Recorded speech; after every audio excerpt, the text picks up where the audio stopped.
Look, let's start, shall we, with the new technology revolution, born from things called GPUs, or graphic processing units. Now, these are the brains behind generative artificial intelligence, which has the potential to transform almost every industry. The first GPU was released back in 1999 by a company called Nvidia. For the geeks, it was the GeForce 256 DDR, which improved the stability and graphics of video games. At the time, Nvidia was struggling hard for cash, having started 6 years earlier. Its motto then, and still now, is our company is 30 days from going out of business. But for Nvidia's developers, the promise of GPUs was colossal.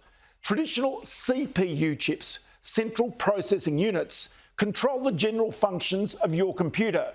GPUs, though, they're brilliant at running many tasks at the same time, like learning, machine learning. In other words, artificial intelligence. Nvidia today makes around 80% of the world's GPUs. Others also make chips for generative artificial intelligence.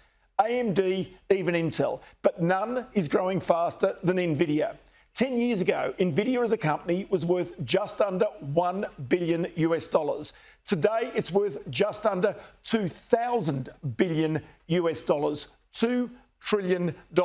On Thursday night, after its sales and profits in the latest quarter shot the lights out, the value of Nvidia shares rose by more than $250 billion. In just one night, it rose by more than the value of the world's biggest mining company, our biggest company, BHP.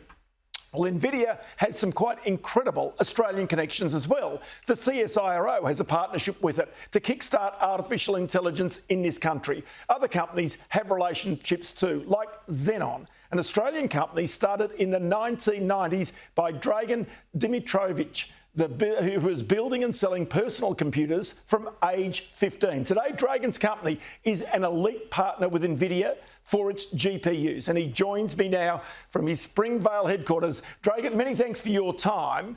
Just go back in history. How did you first become involved with Nvidia?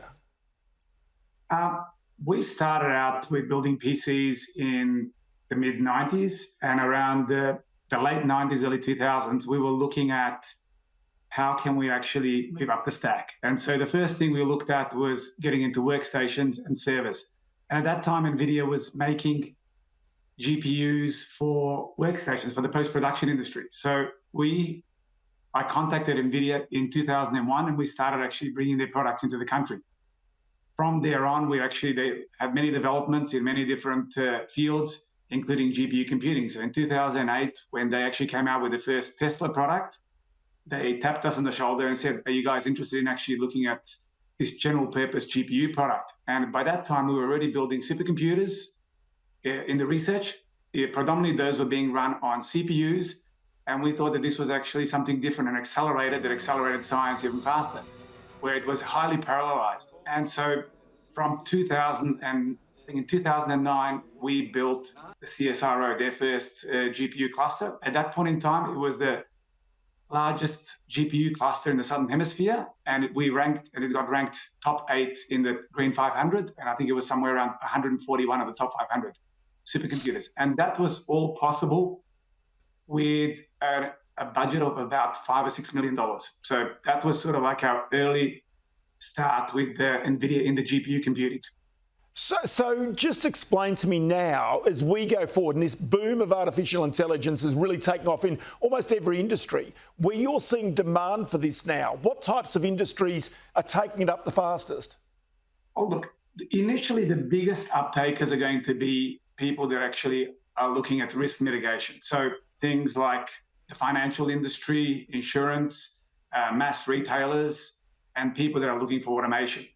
But what really has changed everything is with ChatGPT, large language models, where we can now start seeing, initially we thought automation is going to actually take over the jobs of all the factory workers. But now we're looking at automation in the office, being able to actually generate automatic reports, being able to actually increase efficiencies, where we can actually get the LLMs to actually create a basis for our report, and we then just have to finish it off. Just one thing to think about. I'm pretty sure that the Australian government, they spend somewhere in the vicinity of $200 billion in in salaries. If we can actually get a 10% improvement in efficiency, that's billions of dollars of saving to the taxpayer. It's incredible, but when you start to put your mind to where these chips, these GRU chips take us to into the future, I mean, it really is mind-boggling. It goes to medical science, it goes to communications where people can literally talk to each other in different languages but understand each other. It can take you to anywhere, to driverless cars. Every aspect of life could be changed as a result of these chips. Absolutely. It is really, I think, if we have a look at the IT industry, what we've managed to do in the last, I think, 50 years since the semiconductor came out, in the next 10 years, we're going to actually probably have a tenfold increase in a tenfold speed up of that evolution. Today, as an example, quantum computing can be simulated on GPUs. And once quantum computing comes out, that's going to actually change our world even again to a different level. Many thanks for your time. It is quite an astonishing story, and we really appreciate your time here on the program today. Thank you, Ross.